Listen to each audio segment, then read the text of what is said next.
സമയം വെളുപ്പിന് 4 മണിയായി. എൻ്റെ കസിൻ ബാംഗ്ലൂർ നിന്ന് ഇവിടെ എത്താണ്. ഞാൻ പിക്ക് ചെയ്യാൻ പോകുന്നത്. ഞാൻ പറഞ്ഞില്ലേ ജർമ്മൻ ലാംഗ്വേജിന് വിസ ഇപ്പോഴും അടിച്ചു കൊടുക്കേണ്ടതെന്ന്.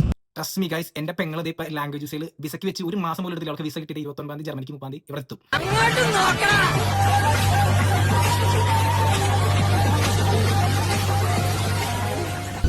ദിയാമ, നീ ഏത് വിസയില വന്നേ?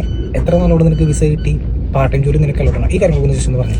ഞാൻ ലാംഗ്വേജ് വിസയ്ക്കാണ് വന്നത്. എനിക്ക് 2 ആഴ്ചക്കുള്ളിൽ എനിക്ക് വിസ വന്നു. എന്റെ പാർട്ട് ടൈം ജോബ് എനിക്ക് അലൗഡാണ്. ഒരാഴ്ചയിൽ എനിക്ക് 20 മണിക്കൂർ വർക്ക് ചെയ്യാൻ പറ്റും.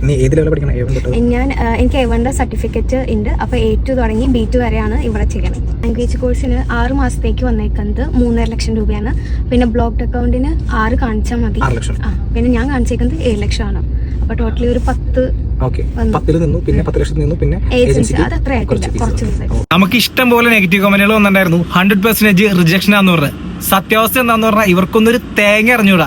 പല ഏജൻസിക്കാർക്കും ഒരു ധാരണയില്ല. പിന്നെ റിജക്ഷൻ ഒക്കെ ഇപ്പൊ എല്ലാ വിസയ്ക്കും വരുന്നുണ്ട്. നിങ്ങൾ നിങ്ങളുടെ വിസ സബ്മിറ്റ് ചെയ്യുമ്പോൾ പക്കയായിട്ട് വെക്കുക. APS, ബ്ലോക്ക്ഡ് അക്കൗണ്ട്, പിന്നെ എഗ്രിമെന്റ് എല്ലാം കറക്റ്റ് ആയിട്ട് വെക്കുക. കവർ ലെറ്റർ എല്ലാം പക്കയായിട്ട് വെച്ചാൽ നിങ്ങൾക്ക് വിസ കിട്ടിയിരിക്കും.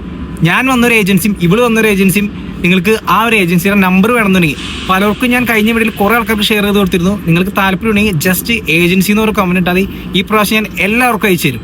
പിന്നെ നിങ്ങൾക്ക് പറ്റിയ വിസ മെത്തേഡ് ഇതാണെങ്കിൽ മാത്രം നിങ്ങൾ ലാംഗ്വേജ് വിസ ചൂസ് ചെയ്താൽ മതി. അല്ലെങ്കിൽ വേറെ ഏതെങ്കിലും മെത്തേഡ് വഴി വരുന്നതായിരിക്കും നല്ലത്. പിന്നെ ഈ ഒരു ഏജൻസിക്കാരൻ ലാംഗ്വേജ് വിസ മാത്രമല്ല ഹൗസ് ബിൽഡിങ്ങിനും മാസ്റ്റേഴ്സിനും ബാച്ചിലേഴ്സിനും എല്ലാം ചെയ്തു കൊടുക്കുന്നുണ്ട്. അപ്പോൾ നിങ്ങൾ എന്താണെന്ന് വെച്ചാൽ നോക്കിയിട്ട് ആളെ കോൺടാക്ട് ചെയ്തോ. നമ്പർ ഞാൻ ഷെയർ ചെയ്തിട്ടേക്കാം.